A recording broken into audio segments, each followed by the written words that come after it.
इस आनंददायक समय के लिए हम परमेश्वर पिता को धन्यवाद देते हुए क्रिश्चियन चर्च भोपाल की ओर से आप सबों का हार्दिक अभिनंदन करते हैं। पवित्र शास्त्र का पाठ पढ़ने में हमारी अगुवाई भाई आशीष जेकब करेंगे।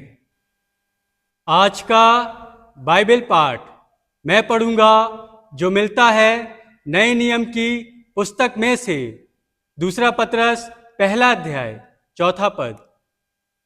जिनके द्वारा उसने हमें बहुमूल्य और बहुत ही बड़ी प्रतिज्ञा दी है, ताकि इनके द्वारा तुम उस सड़ाहट से छूटकर जो संसार में बुरी अभिलाषाओं से होती है, ईश्वरीय स्वभाव के संभागी हो जाओ। आमीन। परमेश्वर जो आदर के योग्य है, आइए इस गीत के द्वारा उसकी महिमा करें।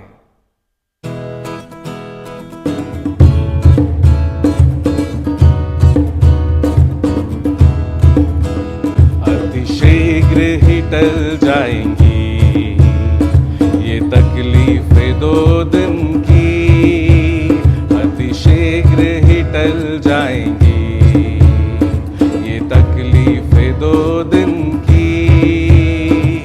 ना हो ना निराश तुम, ना हो ना निराश, ना हो ना निराश तुम, ना हो ना निराश।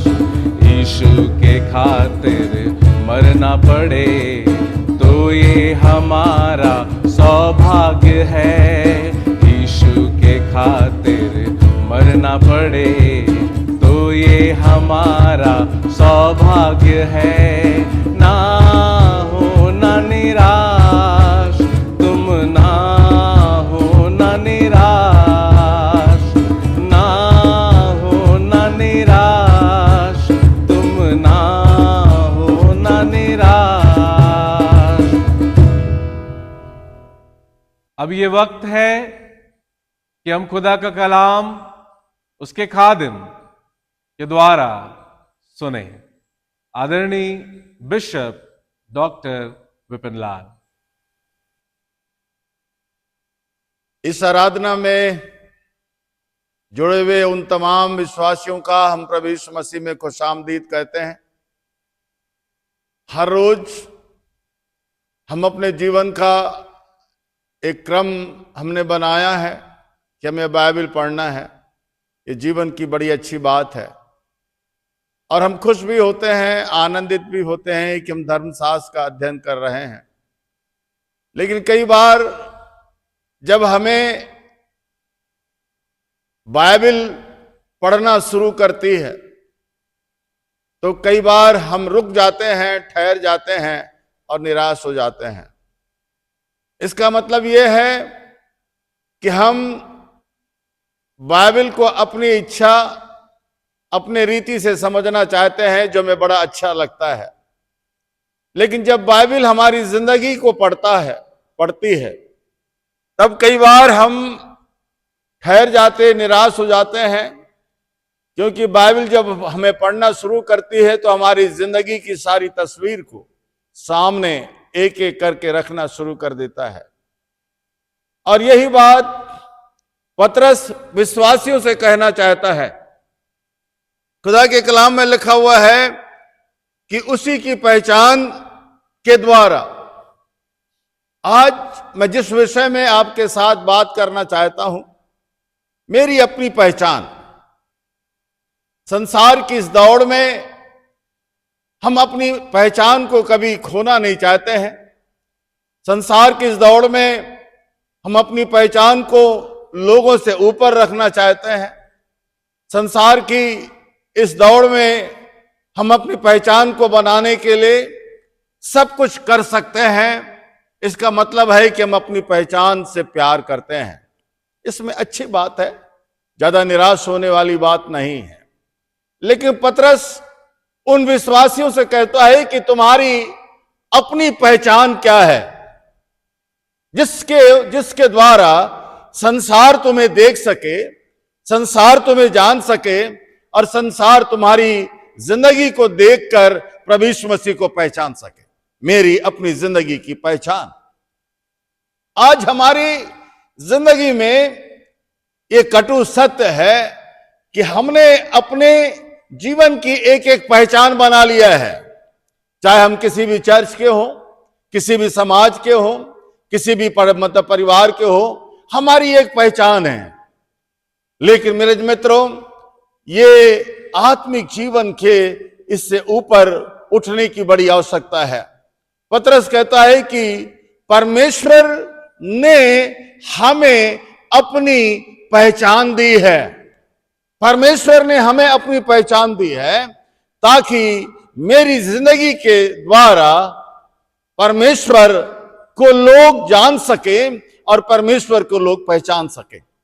और इसी को संत पौलुस अपनी भाषा में कहता है कि अब मैं ना रहा परंतु मुझ में प्रभु यीशु मसीह जीवित है। ये पौलुस की पहचान है कि पौलुस को जब भी लोग देखते हैं, जब भी पौलुस से मुलाकात करते हैं, जब भी पौलुस से लोग बातें करते हैं, तो पौलुस की जिंदगी में प्रभु यीशु मसीह और उसकी पहचान दिखाई देती है कि ये किसके पीछे चलने वाला व्यक्ति है। मैंने अपनी जिंदगी में इस संसार में एक पासवान के रूप में अपनी पहचान को स्थापित करना चाहा। मैंने अपनी जिंदगी में, हो सकता है मैं धार्मिक क्षेत्र में बड़ा अगुवा हूं, किसी मिशन का बहुत बड़ा अधिकारी हूं और बहुत से अधिकार मेरे पास में है, बहुत सी संपन्नता मेरे पास में है और बहुत सी बातें मेरे परिवार, मेरे जीवन के साथ में जुड़ी हुई है, ये पहचान। लेकिन ठहर कर परमेश्वर का वचन कहता है कि उसने, उसी के द्वारा हमें अपनी पहचान मिली कि हम प्रभु यीशु मसीह के द्वारा दिए गए उस पहचान के द्वारा हम प्रभु यीशु मसीह के लोग जाने जाएं। ये कैसे हो सकता है? इसलिए उसके चौथे पद में लिखा है, यहां पर कहता है कि जो संसार की बुरी अभिलाषाओं से होती है, ईश्वरीय स्वभाव, ईश्वर परमेश्वर ने हमें जो पहचान दी है, वो पहली बात है, वो ईश्वरीय स्वभाव है। ये मेरी पहचान मेरा पद नहीं, मेरी पहचान मेरे धर्म के द्वारा दिए गए ऊंचे ऊंचे कार्य नहीं, मेरी पहचान इस संसार में मेरी संपन्नता नहीं, मेरी पहचान इस संसार में जुड़ी हुई मेरी अच्छी सारे कार्य नहीं, लेकिन मेरे जीवन की पहचान बाइबल मुझे सिखाती है कि ईश्वरीय स्वभाव है, ईश्वरीय स्वभाव। इसलिए प्रभु यीशु मसीह कहता है कि जैसा मेरा स्वभाव है वैसा ही तुम्हारा भी स्वभाव हो जाए। जैसा मेरा स्वभाव, इस बड़े स्वभाव के द्वारा ही हम प्रभु यीशु मसीह की पहचान को संसार में स्थापित करते हैं। मदर टेरेसा के जीवन की पहचान क्या है? मदर टेरेसा के जीवन की पहचान है एक सरल हृदय। ये सरल हृदय उसकी पहचान है और ये सरल हृदय उसका अपना स्वभाव है जो उसने अपने मुक्तिदाता प्रभु यीशु मसीह के द्वारा उसने पाया है। मेरी पहचान और मेरा स्वभाव अलग हो तो हमेशा मेरी जिंदगी के लिए विवादास्पद हो सकता है। मेरी पहचान यीशु मसीह के द्वारा है या यीशु मसीह की पहचान को मैं घोषणा करता हूं, लेकिन मेरा स्वभाव इसके विपरीत है, तो कभी भी ये मेरे जीवन के लिए आशीष का कारण नहीं बन सकता है, कभी भी ये मेरे जीवन के लिए आनंद का कारण नहीं बन सकता। और यही बात संत पौलुस तीमुथियुस की पत्री में तीमुथियुस कहता है, ये तीमुथियुस जो कुछ तूने प्रभु यीशु मसीह के द्वारा पाया है वो का उसकी आशीष तेरे द्वारा दूसरे लोग पाएंगे। ईश्वरीय स्वभाव बड़ा कठिन है। खुदा के कलाम में लिखा है, हफ्सी अपना रंग और चीता अपना धब्बा बदल लेता तो मेरे लोग भी अपने आप को बदल लेते। हम मानवीय रीति से ईश्वरीय स्वभाव को हम हासिल नहीं कर सकते हैं अपने कार्यों के द्वारा। लेकिन मेरे जीवन का यह प्रश्न है कि मैं कैसे ईश्वरीय स्वभाव को अपने जीवन के अंदर हासिल करूं और ईश्वरीय स्वभाव के द्वारा मैं अपने जीवन की पहचान को बता सकूं।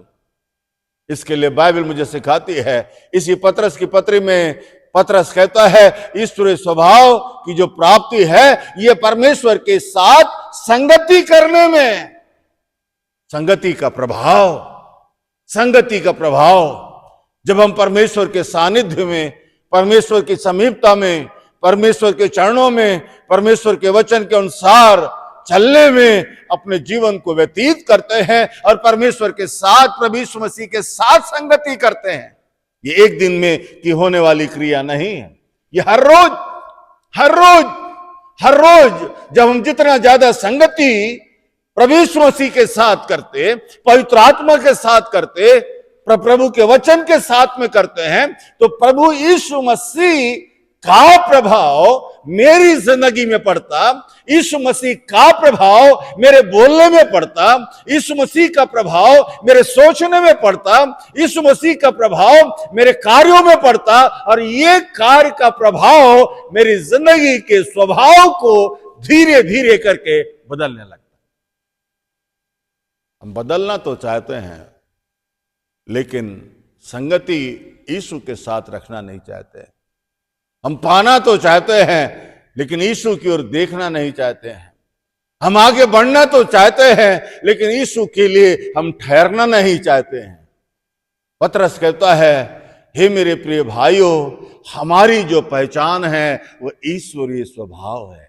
ये ऐसी पहचान है, ये केवल इस संसार तक में नहीं है, लेकिन इस संसार में जब तक परमेश्वर हमें जीवन देता है ये ईश्वरीय स्वभाव हमें एक नई पहचान देता है। लेकिन जब हम इस संसार से कूच करके चले भी जाते हैं या मृत्यु को प्राप्त करते हैं, हमारी मृत्यु के बाद भी ईश्वरीय स्वभाव के द्वारा हम इस संसार में जीवित रहते हैं। हालेलुया। हम प्रभु का धन्यवाद करते हैं उन तमाम धर्म के सेवक सेविकाओं के लिए जिन्होंने यीशु के स्वभाव को अपने जीवन के अंदर पाला, यीशु के स्वभाव को अपने जीवन के अंदर बना के रखा। कई बार हमारे आंतरिक जीवन के अंदर यीशु का स्वभाव नहीं होता, लेकिन हम बाहरी रूप में उसे प्रकट करने का या बनाने का प्रयास करते हैं।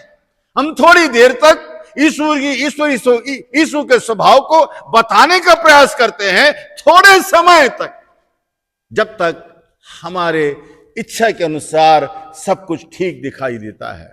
लेकिन यीशु का स्वभाव जीवन की विपरीत परिस्थितियों में भी हमें एक दूसरे के साथ में जोड़कर रखता है। यीशु का स्वभाव जीवन की तमाम विकराल परिस्थिति में भी हमें एक दूसरे के साथ में संगति करने का अवसर देता है। लेकिन कहता है कि यीशु की हमारी पहचान, क्या आज मेरी पहचान संसार में क्या है?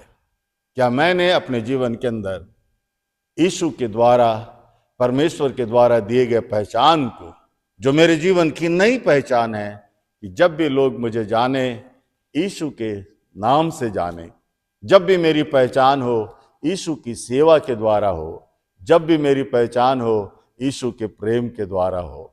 यदि नहीं है मेरे जो मित्रों, चाहे आप कितने भी अच्छे व्यक्ति क्यों ना हो, चाहे आपके जीवन में कितनी भी अच्छी बातें क्यों ना हो, ये आपकी अपनी पहचान कुछ दिनों तक, कुछ सालों के बाद समाप्त हो जाएंगी।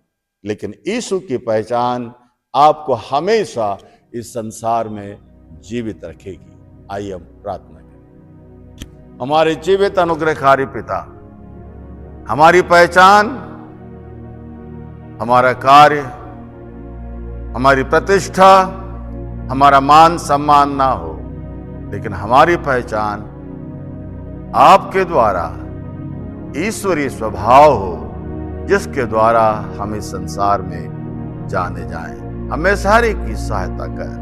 परमेश्वर पिता, पुत्र और पवित्र आत्मा हमारी सहायता करे, ताकि हम ईश्वरीय स्वभाव में उसकी संगति के साथ आगे बढ़ सकें। आमीन।